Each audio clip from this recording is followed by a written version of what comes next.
Growing up, I was always a natural-born hustler. From as far back as I can remember, I was always looking for my next move. My journey began when I was about 15, a kid face-to-face with choices and chances most would call daunting. But for me, it was just part of life. I jumped into the dope game, carving a path into realms I barely understood at the time. My entry was through an intake program designed for minors starting in the workforce, a seemingly legitimate job that paid $62 every 2 weeks. I'll never forget the day I held that first paycheck, as crisp and promising as a blank page. Benny was more than family. To me, he was a game changer, a big-time D-boy entrenched in the scene, making the real money that dreams and dangers are made of. As I neared his place, the beat of anticipation thrummed like a heartbeat in my chest. Boom, boom, boom. Finally, I was there telling him, "'Cause I'm trying to get on my feet. What can I get for 62 hours?" At that moment, Benny's laughter was robust, a sound echoing with the wisdom of someone who'd been in the game for a while. "Do you even know how to sell dope?" Benny asked, humor mixed with curiosity. And so, for more than an hour, he taught me the ropes, the lay of the land, the ebb and flow of product and money. "'Cause," he finally said, "you keep the $12. I'm gonna give you a $50 double up." "What's a double up?" I asked, feeling the churning anticipation. Benny's laughter echoed once more, but his eyes were serious. "This $50 you give me, I'll give you 5 stones. Each stone is worth $20. Do your math and you'll see." My math was quick, fueled by eagerness. I handed him the $50 and in return, received a chunk of crack. Benny looked me straight in the eyes and said, "You gotta cut it yourself." His words were a challenge and a bond. I felt the weight of the product like a small, dense piece of my future. Returning home, my heart raced like the crescendo of Eazy-E's Dope Man blaring through my headphones. This was my moment. I stepped into the kitchen, grabbed a black plate and headed to my room, shutting the world out behind my locked door. With precision, I began to slice with my razor blade, each stone a piece of potential laid out before me. As I stepped out of my house, the immediate scene was a chaotic clash of desperation and opportunity. The street pulsed with a gritty energy, as old pimps turned crackheads, prostitutes lined the sidewalks, each absorbed in a world driven by survival and hustle. The air was tinged with the sharp bite of anticipation and the heavy scent of lingering smoke. I knew the night was just beginning, and it was time to get paid. The city was alive with opportunities and dangers, and I was ready to make my mark. With every sale, I felt the adrenaline surge through me, turning my fear into fuel for the hustle. I was no longer just a kid. I had stepped into a realm where every decision could mean the difference between success and peril. Each encounter was a lesson in survival, and I quickly learned that trust was as rare as gold in this game. I sought guidance wherever I could, knowing that knowledge was my best weapon in this relentless world. In the underworld of fast money and high stakes, I found myself learning the ropes of the dope game quicker than I ever imagined. It all started with a modest $50, flipping it into $100, then $100 into $400, and soon enough, that $400 became a cool $1,400. The thrill of the fast-paced hustle was intoxicating, and I quickly understood why it was called fast money. My secret weapon was the network of prostitutes who turned tricks and brought their earnings straight to me. In just one night, a $100 dub flipped into a whole ounce. These women became my best customers. They moved quickly and despised credit. Unlike the ex-pimps turned crackheads, always came up short and begged for credit, the prostitutes were reliable.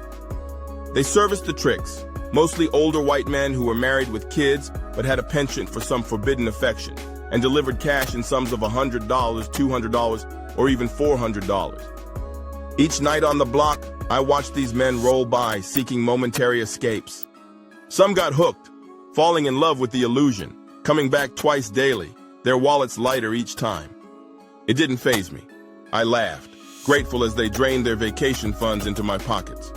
As my business thrived, I reached out to my cousin Benny, eager to secure another ounce. He delivered without hesitation, and soon I was chopping it up into $3,000 worth of product, selling like wildfire. It became clear I had quality goods. Everyone wanted a piece of it. With money flowing in, my ambitions grew. My next move was to expand by any means necessary, even if it meant force. Each day brought new challenges and victories, as I balanced the allure of fast money with the risks lurking in the shadows. With every deal and every dollar earned, I edged closer to the life I envisioned, all while navigating the turbulent world I had become a part of. It was a precarious tightrope walk, but for now, the thrill of the hustle kept me steady on my feet. It was a game of cat and mouse, but with unexpected alliances and unspoken rules. The same officers who were supposed to keep the streets clean were playing the game in their own way. They had a vested interest in knowing what was happening, but they were also eager to exploit their position for certain favors. Surprisingly, the local cops on the beat were often the ones tipping off the ladies of the night about where the heat was moving. Everyone had their hustle, even those wearing the badge. In a strange, twisted way, it was almost like an ecosystem, where information flowed both ways. Some officers made it their business to know who was operating on their turf, not just the dealers, but everyone making moves. They didn't necessarily want to shut things down, they wanted control. And part of that control meant knowing the players and having their own leverage. Stay tuned for Chapter 3 to watch all chapters in order. Go to my page. See you there. Chapter 3 will delve deeper into the shocking realities of this underground world. Prepare yourself for revelations that challenge everything you thought you knew about survival in the underbelly of society. The tension is palpable, as betrayal lurks around every corner. 3 years flew by, and my presence in the neighborhood had become undeniable. The dope game was roaring, pushing my block to overflow with cash. My reputation and operations broadened to the point where Benny, who had the plug, saw fit to invite me to the table, a pivotal step in this world. As I made my way to Benny's house to re-up on supplies, a sense of anxious anticipation coursed through me. Stepping into Benny's dimly lit living room, I saw him flanked by 3 of his trusted associates, all seated at a worn mahogany table, waiting patiently for my arrival. Benny leaned back in his chair, his gaze sweeping across us with a mix of pride and seriousness. "The dope game is evolving," he began. "You each have grown so much that continuing to sell to you directly isn't sustainable. So I've called this meeting to offer you a seat at the table as partners. From now on, we'll all chip in to buy wholesale, 312 kilos at a time." The proposition was music to my ears. We all nodded in agreement, fully understanding the lucrative potential this arrangement promised. "It's 10,000 apiece," Benny declared, no hint of negotiation in his tone. We each handed over the cash, the bills folded neatly and slightly warm from our pockets. The room held a charged silence until a door swung open, revealing a Mexican man clad in an immaculate suit, accompanied by 3 similarly dressed individuals. They carried with them an aura of authority and 2 heavy briefcases. Addressing Benny directly, the leader confirmed, "You have the money?" Benny's affirmative nod earned him a pair of briefcases, gleaming under the low glow of the hanging light fixture. He flipped them open to reveal a sight both breathtaking and daunting. Not the 312 kilos we expected, but a whopping 5 kilos of pure cocaine. A sharp intake of breath echoed around the table, and Benny's normally steady demeanor faltered for a fraction of a second, his eyes widening. "I'm only paying for 312 kilos, he protested. The Mexican man, unfazed, stated calmly, "I will be back on the 1st of each month to collect what you owe." The room chilled at his words, the easygoing banter from earlier now replaced by a tense uncertainty etched into Benny's features. We reassured Benny with a flurry of confident promises, asserting that we'd move the product well before the monthly deadline. His demeanor relaxed marginally as he distributed the kilos. Cradling my kilo, an invisible weight lifted off my shoulders, a game changer indeed for someone who previously could only procure a couple of ounces at a time. With firm handshakes exchanged, I slipped the brick securely into my waistband, concealing it beneath my shirt. With adrenaline fueling my steps, I left Benny's house, each stride resonating with my newfound ambition and excitement. This was indeed a pivotal moment, promising a swift rise into a realm I'd only dared dream of before. As I walked away, the weight of my decision settled on me, intertwining hope and fear as I embraced the life that awaited. As I peeled back the layers, the pure white powder glimmered in the dim light. Cocaine. It was a world apart from what I was used to. Benny and his crew seemed confident about moving it, but raw powder wasn't my game. My customers were looking for something different. Crack. I knew I had to act fast. Letting this product sit was risky.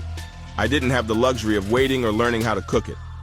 Word on the street was that cooking it wrong could turn a decent profit into dust. No, I needed someone who knew their way around a kitchen, someone who could transform this cocaine into the crack my clientele craved. I dialed numbers, reaching out to anyone I could trust who might have connections. Each ring seemed to last a lifetime, the weight of my decision looming large. Finally, I struck gold with an old contact, Slim Ricky. Always dependable, Ricky had a reputation for working quietly and effectively, just what I needed. Arranging a meet, I carried the keys in a nondescript bag, taking precautions at every turn. The street was unforgiving, and paranoia became second nature. Ricky and I met in a parking lot under the shadow of night, exchanging nods of recognition before getting down to business. He examined the product with deft hands, measuring and weighing with precision. "I can cook this for you," Ricky said, setting up a small lab in a secure spot we knew was off the radar. Watching him work was like witnessing an artist with his craft, each movement practiced and sure. The base of cocaine bubbled and transformed, crystallizing under his careful watch. Slowly but surely, the kilos of cocaine became something ready for the street. My earnings had funded this new chapter, and now it was up to me to play my part carefully. Leaving with my bag, now heavier with promise, the responsibility loomed as large as the payout. The hustle was constant, and I was learning every step of the way. Walking back through the lit streets, I knew this was a new beginning. In a dimly lit trap house, the stereo wailed with Spice One's "Welcome to the Ghetto." I placed the black plate from the kitchen, slicing through a kilo of rock cocaine. It felt overwhelming. I knew selling some in bulk would mark a new chapter in the game for me. In a focused hour, $50,000 was ready in $20 rocks, with half a bag still untouched. As an 18-year-old, I felt invincible. The buzz of the operation demanded a loyal crew, so I turned to my childhood friends. Pulling up in my old neighborhood, I rallied Ephraim, Ben, Bashan, John, and Pookie. At Pookie's place, I unveiled the score. The potential riches gleamed in their eyes, and they were in. With trust and ambition, we set up on my block, and the money started rolling in. 6 hours, we made $10,000. The game was on, and it was our time to shine. As the prostitute started telling us the police had the eye on us, I knew that the block was getting hot, and I needed to see if I could persuade the officers. Stay tuned for Chapter 6. The hustle was paying off, and it was time to celebrate. I planned a blowout party for my crew this Friday, kicking it off with style. I spent $4,000 on a gleaming gold necklace and watch. Then I hit Foot Locker, snagging 5 pairs of Air Jordans. My heart raced for the Jordan 5s, crisp white with black soles. They were fresh. Next, I grabbed some Levi's and a sharp white hoodie. But the ride was what really got me going. A 1979 Park Ave caught my eye, ever since I first laid eyes on it. I dropped $3,000 on the Park Ave, then hit up the tire shop. I bought all gold Daytons that gave it a bold, bowed stance. The transformation was magic. When they rolled it out, it wasn't the same car, it was a statement. Music was the final touch. At Best Buy, I spent $500 on a powerful amp and heavy-duty 15-inch speakers. As I glided down the street, feeling on top of the world, I noticed a stunning woman in a bodysuit. Pulling over, I called out, "What's your name? You look incredible."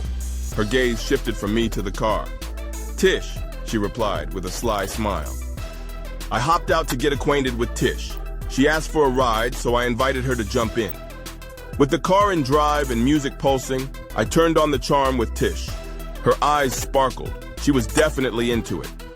We cruised to check in with the homies, collecting another 10 grand. Finally, we headed back to my crib. The night full of potential. The vibe was right. I fire up a blunt. Tish takes a hit. Then she offers me a shotgun hit. She turned the blunt around, places the fire end in her mouth. I put the other end in my mouth, and she blows the weed smoke into my mouth as I sucked in and hold it for a minute. Then I slowly blow it out. Then I turn my attention to her. Reaching over to her, I started kissing her. With my hands between her thighs, she slowly unzips my zipper and reaches in my pants. Then she starts to stroke me, biting her lips as I pulled her panties off. I put my body closer to her and slowly penetrated her. She leans her head back and starts moaning as I start to give her the business. 30 minutes later, we finish. Then I told Tish I had to go check on the spot and that I needed to drop her off, but I will pick her up later. Tish and I put our clothes back on, got back in my ride. I dropped her off and proceeded to the spot. I get to the spot. Pookie's sitting at the table counting the money. I said to them, "Listen up. My cousin Benny is sending a guy over. He sells guns, so buy what you want, and if he don't have it now, Benny said he can get you what you want. Everybody looked at me and was like, hell yeah, it's time to get heated. This little .25 caliber handgun ain't finna do shit, Ben said. To be continued. The night was far from over, and with every moment, the stakes continued to rise. As I felt the weight of the night's decisions, adrenaline coursed through me, knowing that this was just the beginning. In that moment, I realized that choices made in the shadows could lead to a brighter future or a darker fate. Just then, the door opened, and the tension in the room reached its peak as the dealer arrived, ready to make a deal. That evening, there was a decisive knock on the door. As I opened it, a Mexican man with a cool demeanor stood there, accompanied by the anticipation of my cousin Benny's message. With a nod, I invited him in, and we got straight down to business. He set the briefcase on the table with a satisfying clunk and unlatched it to reveal an array of gleaming firearms, 3 .45 caliber handguns and 2 9mm pistols. I wasted no time in purchasing all 5. Our visitor stayed a moment longer. We chatted, exchanging stories and laughter, and I even invited him to my upcoming party. We shook hands like old friends before he departed, leaving a sense of anticipation in the air. My crew was ecstatic, their eyes lighting up like kids on Christmas morning as they examined the new additions. Suddenly, another knock echoed through the room. To our surprise, it was some dope fiends who wanted to buy some crack. We let them in, and without missing a beat, Pookie began serving them one crackhead after another. Pookie had his hands full. Leaving Pookie in charge, I decided to head out for some party essentials. As I hopped into my clean whip, the engine purred to life. The music was blasting, fueling my adrenaline as I cruised down the street. That's when I spotted a group of stunning girls strutting by with undeniable confidence. I pulled over, the sun reflecting off my freshly polished rims, creating a spectacle. Hey ladies, I'm throwing a party tomorrow. You should come through, I called out with a grin. They gathered around, curious and intrigued, as I handed over the address. One girl in particular caught my attention, her laugh infectious and her eyes sparkling with mischief. Make sure you come too, I said directly to her, unable to resist. She flashed me a dazzling smile, responding with a playful, "We'll see," which was enough to make my heart race. With a last wave, I drove off, the anticipation of the party building as I headed to the liquor store. The night felt alive with possibilities. I pulled up to the liquor store, cutting the car off, saying to myself, I'm too young to buy the liquor myself. I'm going to have to entice the cashier with some cash. I got out of my whip, shutting the door behind me, walking to the liquor store. The cashier is looking at me like she knows that I'm too young to purchase liquor, so she asked me for my ID. I went in my pocket and pulled out 2 $100 bills. She looks at me, I look at her, and she agrees and serves me. She says, "What would you like to get?" I said to her, 7 cases of beer and 5 bottles of Hennessy. She proceeds to bring the cases of beers out on a dolly, and I load them up in the trunk of my car. After loading up the liquor, I hopped in my whip, started it up, music blasting, bumping that selly sell. It's going down tonight, then I pulled off, heading to drop the liquor off. Stay tuned. The saga continues. The night was electric with possibilities, and I couldn't wait to share the good times with my friends at the party. As I pulled into my driveway, the thrill of the night coursed through me. My crew was already waiting outside, their eyes widening in excitement at the sight of the trunk loaded with liquor.